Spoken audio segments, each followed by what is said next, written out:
Hello everyone, welcome to RK tutorial.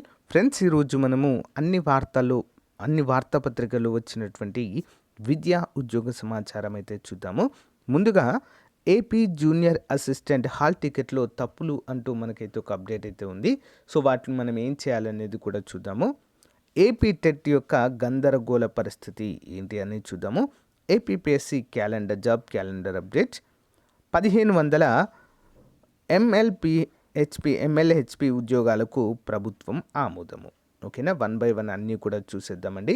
ముందుగా చిన్న like చేయండి అందరూ కూడా. ఓకేనా, మరి 31వ తారీఖు జూనియర్ అసిస్టెంట్ ఎగ్జామ్ అయితే ఉందండి. దానికి సంబంధించిన మోడల్ పేపర్స్ మన దగ్గర అందుబాటులో ఉన్నాయి. సో ప్రతిరోజు కూడా ప్రాక్టీస్ చేయండి. ఫ్రెండ్స్, APpsc గ్రూప్ 4కు సంబంధించినటువంటి ఈ పరీక్ష మనకు ఈ మంత్ 31వ తారీఖున ఉండడంతో మరి మోడల్ పేపర్స్ అయితే చాలామంది తీసుకున్నారండి ఇప్పటి వరకు. సో మీరు కూడా తీసుకోవాలనుకుంటే మంచి ఆఫర్ అయితే ఉందండి. సో టాప్ 15 మోడల్ పేపర్సు అంతేకాకుండా దాంతోపాటు so top 50 Telugu and English content పైన మోడల్ పేపర్స్ రెండు కలిపి 300 రూపాయలు, కానీ ఇక్కడ మీకు 150 రూపీస్కి అయితే ఇవ్వడం జరుగుతుందండి. చాలా నిష్ణాతులైనటువంటి ఫ్యాకల్టీ చేత రూపొందించడం అయితే జరిగింది. As per the latest syllabus ప్రకారం APpsc లేటెస్ట్ సిలబస్ ప్రకారం అయితే ఉంటాయి. ఒక్కో మోడల్ పేపర్లో 150 క్వశ్చన్స్ ఉంటాయండి. ఓకేనా, ఇంట్రెస్ట్ ఉన్న వారు తీసుకోవడానికి ట్రై చేయండి. సో కావాలనుకున్న వారు 9030362853 అనే నెంబర్కి గూగుల్ పే కానీ ఫోన్పే కానీ చేసి అదే నెంబర్కి వాట్సాప్లో ఆ స్క్రీన్ షాట్ పంపిస్తే వితిన్ 10 minutesలో మీకు PDF పంపడం జరుగుతుంది. ఓకే, సో ఫ్రెండ్స్, ఇక వివరాల్లోకి వెళ్ళినట్లయితే అభ్యర్థుల సహనానికి పరీక్ష. హైదరాబాద్, బెంగళూరు, చెన్నైలలో టెట్ పరీక్ష కేంద్రాలు. నిరుద్యోగ యువతకు ఆర్థిక భారంగా మారిన రవాణా ఖర్చులు మరియు వసతి అంటూ తెలియజేస్తున్నారు. సో మనకి ఏపీ టెట్కి సంబంధించినటువంటి పరీక్ష కేంద్రాలను సో మరి కొంతమందికి అసలు ఎవరికి చాలామందికి తెలియలేదండి ఈ ఆప్షన్స్ వచ్చాయని చెప్పేసి. అసలు ఎక్కడ కూడా మెన్షన్ చేయకపోవడంతో విద్యార్థులకు అలర్ట్స్ పంపించకపోవడంతో ఏం జరిగింది అంటే సో ముందు సెలెక్ట్ చేసుకున్న వారికి కొంతమందికి దగ్గరలోనే వచ్చింది. ఇంకా ఇప్పటికీ కూడా పరీక్ష కేంద్రాలను సెలెక్ట్ చేసుకొని వారు ఉన్నారు. అయితే 1 by 1 అందరికీ ఓపెన్ అవుతున్నాయండి.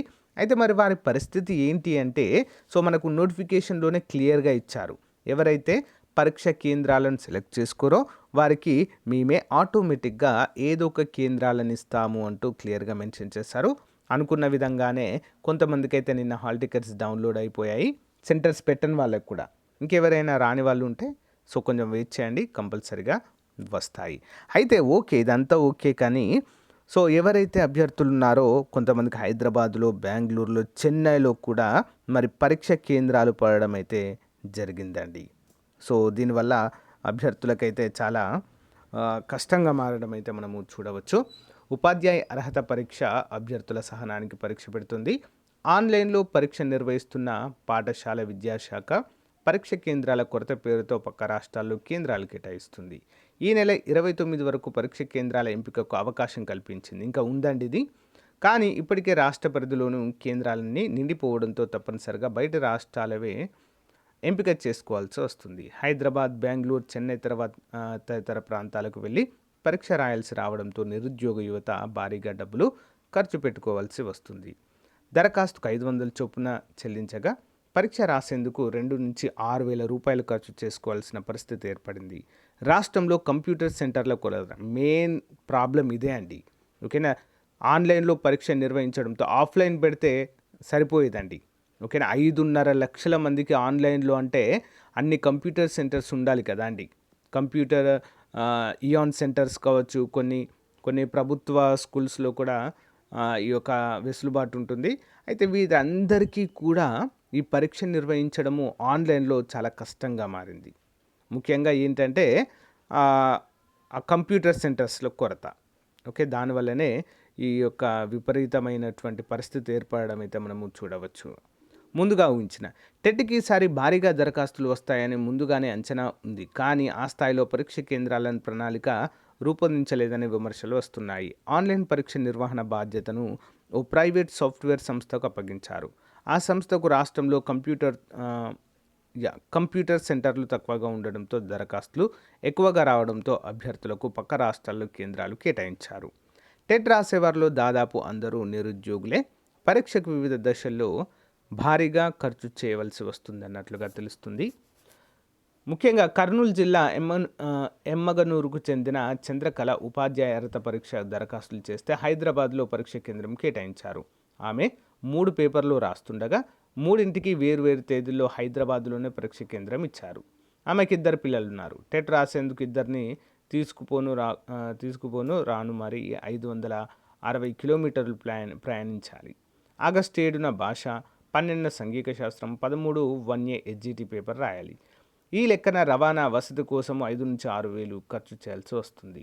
ఇదొక చంద్రకళ పరిస్థితే కాదు, టెట్ బయట రాష్ట్రాల్లో కేంద్రాలు పొందిన చాలా మందికి ఎదురయ్యేటువంటి సమస్యగా అయితే ఇక్కడ మెన్షన్ చేశారు. నెక్స్ట్ వన్ చూద్దాం అప్డేట్స్.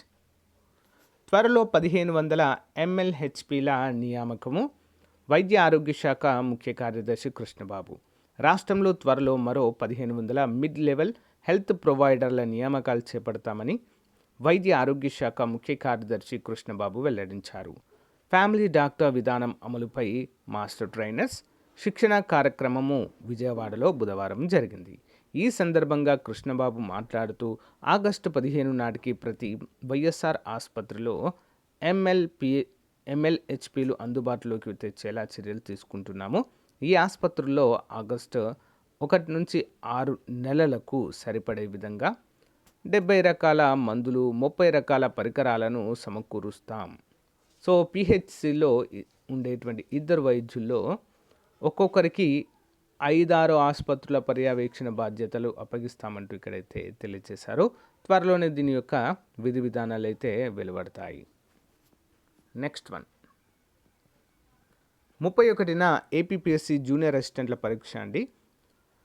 మరి ఆంధ్రప్రదేశ్ పబ్లిక్ సర్వీస్ కమిషన్ నేతృత్వంలో ఈ నెల 31న junior assistant computer assistant grade 4 పరీక్షలకు హాజరయ్యే పలువురు అభ్యర్థులకు హాల్ టికెట్లలో అక్షర దోషాలు ఎన్టీఆర్ జిల్లా రెవెన్యూ శాఖ అధికారి కె మోహన్ కుమార్ గారు బుధవారం ఒక ప్రకటనలో సూచనలు చేశారు. 6066, 6075 పరీక్ష కేంద్రాల చిరునామాలో అక్షర దోషాలున్నట్లుగా పేర్కొన్నారు. విజ్ఞాన్ విహార్కు బదులుగా విజ్ఞయ విహార్ అని, నియార్ నాడర్కు బదులుగా నౌలార్ అని, జూపూడికి బదులు జూడి పడిందని చెప్పేసి మరి తెలియచేయడం అయితే జరిగింది. సో అభ్యర్థులు మరి చిరునామా చూసుకునేటువంటి టైంలో వీటిని చూసుకోవాలంటూ మనకైతే క్లియర్గా మెన్షన్ చేశారు. ఓకేనా. జూనియర్ అసిస్టెంట్ పరీక్షకు కూడా దాదాపుగా చాలామంది 3 lakhs వరకు అయితే 3 lakhs ఎబోనే అప్లై చేయడం అయితే జరిగిందండి. ఇంకా నయం, దీనికి ఆన్లైన్లో పెట్టుంటే ఎగ్జామ్ మాత్రము పరిస్థితి వేరేలా ఉండేది. మళ్ళీ వేరే రాష్ట్రాలకు పోవాల్సిన పరిస్థితి అయితే ఏర్పడేది. సో ఆఫ్లైన్ కాబట్టి సో ఎగ్జాక్ట్లీ మనకు సెంటర్స్ అయితే సరిపోతాయి. ఇక్కడ మనము ఇలాంటి బాధపడాల్సినటువంటి అవసరం అయితే లేదు. ఇప్పటికే చాలామంది అభ్యర్థులు హాల్ టికెట్స్ కూడా డౌన్లోడ్ చేసుకున్నారు. హాల్ టికెట్ పైన మీ ఫోటో సరిగా లేకపోయినా, సిగ్నేచర్ సరిగా లేకపోయినా, సో చిన్న ఫోటో వచ్చినా కూడా ఏం చేస్తారంటే గెజిటెడ్ సైన్ చేపియాలి. ఓకేనా. 3 ఫోటోల పైన ఆ ఫోటో పైనే gazetted sign plus hall ticket కింది భాగంలో మరి గెజిటెడ్ సైన్ చేపించి 3 తీసుకొని మనము పరీక్షకైతే వెళ్ళాలి ఫ్రెండ్స్. నేను ఒక వీడియో చేశాను క్లియర్గా ఎగ్జామినేషన్ సెంటర్కి మనం ఏ విధంగా వెళ్ళాలి, సో ఎలాంటి డాక్యుమెంట్స్ తీసుకెళ్ళాలి, సో గెజిటెడ్ సైన్ ఎవరు చేయించాలని వీడియో చేశాను. ఎవరైనా చూడాలి అనుకుంటే చూడొచ్చు ఫ్రెండ్స్. లింక్ వీడియో డిస్క్రిప్షన్లో ప్రొవైడ్ చేస్తాను, ఎండ్ కార్డ్లో కూడా ప్రొవైడ్ చేస్తాను. ఓకే, నెక్స్ట్ వన్ చూద్దాం. జాబ్ క్యాలెండర్ అప్డేట్కి సంబంధించండి. కొత్తగా జాబ్ క్యాలెండర్ను ప్రకటించాలి. రాష్ట్ర వ్యాప్తంగా ఖాళీగా ఉన్న 2.4 లక్షల ప్రభుత్వ ఉద్యోగాలతో మరి నూతన జాబ్ క్యాలెండర్ను విడుదల చేయాలని కోరుతూ తెలుగు యువత ఆధ్వర్యంలో నెల్లూరు VRC కూడల్లో బుధవారం నిరసన వ్యక్తం చేశారు. మంత్రుల ముఖ చిత్రాలను ధరించి వినూత్న ప్రదర్శన చేపట్టారు. కార్యక్రమంలో తెలుగు యువత జిల్లా అధ్యక్షుడు కాకర్ల తిరుమల నాయుడు, నెక్స్ట్ TNSF జిల్లా అధ్యక్షుడు షేక్ అమ్రుల్లా తదితరులు పాల్గొన్నారు. నెక్స్ట్గా చూసినట్లయితే రాష్ట్రంలో మరి కొన్ని ఉద్యోగాలు అయితే విడుదలయ్యాయండి. అనంతపురం జిల్లాలో PSCలో 86 స్పెషలిస్ట్ డాక్టర్ల పోస్టులు అండి. అనంతపురం జిల్లా వెబ్సైట్ చూస్తే మనకు క్లియర్గా తెలుస్తాయి. సో అన్నీ కూడా డాక్టర్ ఉద్యోగాలు. నెక్స్ట్ సెంట్రల్ ట్రైబల్ యూనివర్సిటీ ఆంధ్రప్రదేశ్లో 18 ఉద్యోగాలండి. సో ఇవన్నీ కూడా ప్రొఫెసర్, అసిస్టెంట్ ప్రొఫెసర్ లెవెల్లో ఉన్నాయండి. అందరూ కూడా గమనించాలి. విజయనగరం జిల్లాలో ఉంది. ఒకటి అనంతపురం, ఒకటి విజయనగరము. నెక్స్ట్ నెల్లూరు జీజీహెచ్లో 11 పారామెడికల్ పోస్టులు అండి. ఖచ్చితంగా డిప్లొమా అయితే ఉండాలి వీటికి. Biomedical engineer, lab technician grade 2-1. Next radiation safety officer ఒకటి, డెంటల్ హైజినిస్ట్ ఒకటి, ఆప్టియోమెట్రిస్ట్ ఒకటి, స్పీచ్ థెరపిస్ట్ 2, అటెండర్ ఒకటి, ప్యాకర్ లాంటి 3. సో ఈ విధంగా అయితే ఉన్నాయి. సో ఇంట్రెస్ట్ ఉన్న వారైతే అఫీషియల్ వెబ్సైట్ అయితే చూడండి friends, nelluru.ap.gov.in website. So friends, ఇది ఈ రోజుకు సంబంధించిన అప్డేట్. మీకు ఏమైనా డౌట్స్ ఉంటే కామెంట్ రూపంలో తెలియచేయండి. మీ ఫీడ్బ్యాక్ కూడా కామెంట్ రూపంలో తెలియచేయండి. అంతేకాకుండా మీరు ఏ ఉద్యోగానికి ప్రిపేర్ అవుతున్నారు ఆ విషయము సో కామెంట్ రూపంలో తెలియచేయండి ఫ్రెండ్స్. ఏ ఉద్యోగాల కోసం వెయిట్ చేస్తున్నారో కామెంట్ రూపంలో తెలియచేయండి. Thank you guys, bye.